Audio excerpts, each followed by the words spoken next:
पंजाब सिंध गुजरात मराठा द्राविड़ उत्कल बंगा विंध्य हिमाचल यमुना गंगा उच्चल जलधि तरंगा। तब शुभ नामे जागे तब शुभ आशीष मांगे गाए तब जय गाथा। जन गण मंगल दायक जय हे भारत भाग्य विधाता। जय हे जय हे जय हे जय जय जय हे। भारत माता की जय, भारत माता की जय, भारत माता की जय। वंदे मातरम वंदे मातरम।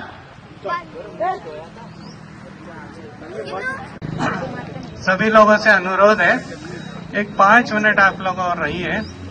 अपने बीच धनंजय जी चौहान भाई साहब यहाँ हैं।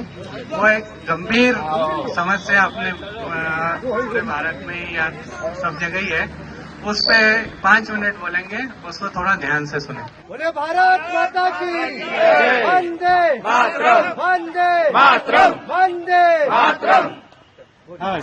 नमस्कार। आज 26 जनवरी है, यानी हमारे देश का गणतंत्र दिवस। हम लोग साल में 2 बार राष्ट्रीय दिवस मनाते हैं। एक हमारा स्वाधीनता दिवस होता है और एक हमारा गणतंत्र दिवस होता है। आप लोगों को मालूम है 15 अगस्त हम स्वाधीनता दिवस के रूप में मनाते हैं। अंग्रेजों की लंबी गुलामी के बाद उस दिन हमको आजादी मिली थी, हमारा देश स्वतंत्र हुआ था। लेकिन ये 26 जनवरी जो कि 1950 से मनाना शुरू किया हमने, इसका भी महत्व बहुत ज्यादा है, क्योंकि इस दिन हम गणतंत्र हुए थे, हमारे देश का अपना संविधान लागू हुआ था। अब ये संविधान बहुत लंबा है। आजादी के बारे में तो हमें बहुत कुछ मालूम है।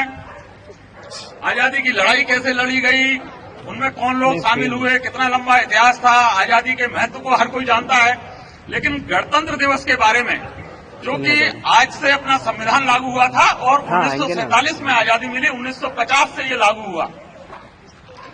इस संविधान के बारे में हमको उतनी जानकारी नहीं होती। इसमें 470 अनुच्छेद हैं, 124 संशोधन हो चुके हैं, तो निश्चित है इतनी सब जानकारी जनता को नहीं होगी। लेकिन इसकी एक चीज की जानकारी हमको सब लोगों को है और वो बहुत अहम भी है।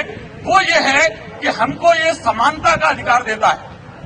ये बहुत अहम चीज है और ये सबको मालूम भी है, और जिनको नहीं मालूम है उनको मालूम करने का हम लोगों ने एक मुहिम चलाया है। हम उन सबको इस बात से अवगत कराना है कि ये समानता का अधिकार हम सबको, ये जो संविधान ने दिया है, ये बहुत ही महत्वपूर्ण है। ये हमारा जो समानता का अधिकार है, इसके तहत हमको सभी क्षेत्रों में एक बराबरी का मौका दिया गया है। इसमें अपने अपने विचार हो सकते हैं, अलग अलग क्षेत्रों में इसकी अलग अलग तरीके से व्याख्या होती है। कई लोग इसको लेके अपील करते हैं, वो करते हैं। मेरा मानना यह है कि जीवन में आदमी को भले ही कई विषमताओं का सामना करना पड़े, लेकिन एक क्षेत्र है, वो क्षेत्र है सामाजिक सुरक्षा का। सामाजिक सुरक्षा के रूप में कम से कम सबको समानता का अधिकार होना चाहिए, सबकी एक सी सुरक्षा होना चाहिए। लेकिन अब अलग अलग पदों पर लोग रहते हैं, अलग अलग जिम्मेवारी रहती है, लोगों को अलग अलग खतरे रहते हैं, उसके हिसाब से सबको अलग अलग सुरक्षा दी जाती है।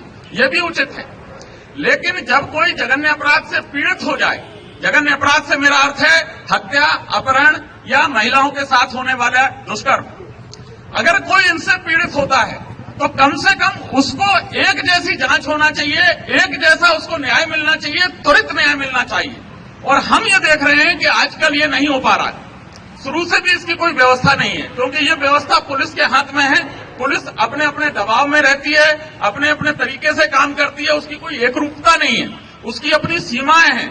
थोड़ी थोड़ी दूर पे उसकी सीमाएं बदल जाती हैं। कभी वो आप देखते होंगे किसी मामले में आते हैं और बताते हैं नहीं हमारे थाने का मामला नहीं है।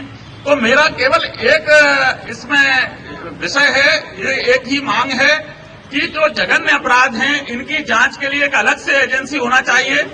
जैसे कि बाकी जांचों के लिए किसी की एनआईए है, एटीएस है, सीबीआई है, वो अपने अपने क्षेत्रों में बहुत अच्छे से काम कर रहे हैं। उन्होंने बहुत सारी आतंकवाद जैसी घटनाओं पर काबू पाया हुआ है। 1990 में जब एटीएस का गठन हुआ था, उस समय देश को लगता था कि शायद आतंकवाद से मुकाबला करना इतना आसान नहीं होगा। लेकिन एटीएस के गठन होने के बाद ये सब बहुत आसान हो चुका है। बहुत सारी घटनाएं होने से पहले रुक जाती हैं। जो इक्का दुक्का घटनाएं हो पाती हैं उसके तुरंत तार ढूंढ लिए जाते हैं और तुरंत उस पर कड़ी कार्रवाई होती है।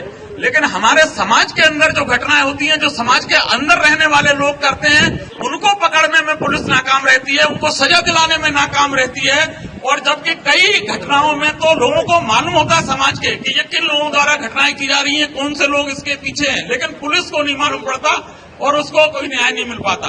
तो हमारी सिर्फ एक मांग है कि इन तीनों प्रकार की घटनाएं जो कि जघन्य अपराध हैं, इनसे पीड़ित व्यक्ति पूरे जिंदगी भर उपभोगता है, तो उसको कम से कम इन घटनाओं के बाद तकलीफ न भोगना पड़े।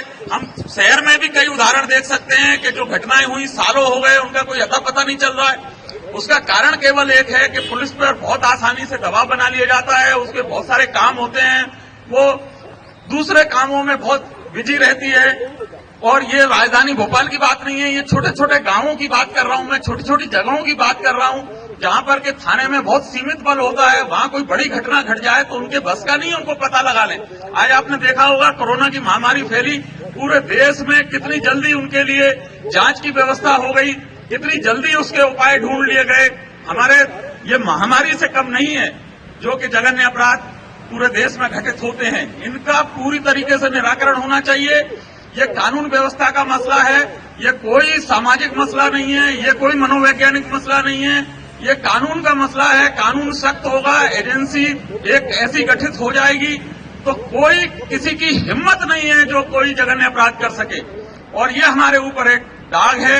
हमारे संविधान ने हमको अधिकार दिया है समानता का, तो कम से कम ऐसे पीड़ित लोगों को एक समान न्याय मिले, एक समान उनकी जांच हो सके। इसके लिए हमने एक जन प्रस्ताव करके मुहिम चलाई है। इस पर सब लोगों को शामिल होना है, इस प्रस्ताव का समर्थन करना है। तो हमें उम्मीद है कि हम अगली बार जब कहीं मिलेंगे, अगली बार कोई गणतंत्र दिवस मनाएंगे, तो हम ये कह सकेंगे कि हमको जो समानता का अधिकार मिला था, उसकी वजह से हमारा पूरा समाज एक निर्भय रूप से रह सकेगा। और अपराधियों में ये खौफ होगा कि वो कोई भी घटना करने के पहले ये समझ लें कि वो देश के किसी भी भाग में की गई हो, किसी भी व्यक्ति के साथ की गई हो, उनको उसी प्रकार की जांच होगी और उनको कानून अपने हिसाब से उनको अंजाम तक पहुंचाएगा, सजा दिलाएगा। नमस्कार, धन्यवाद।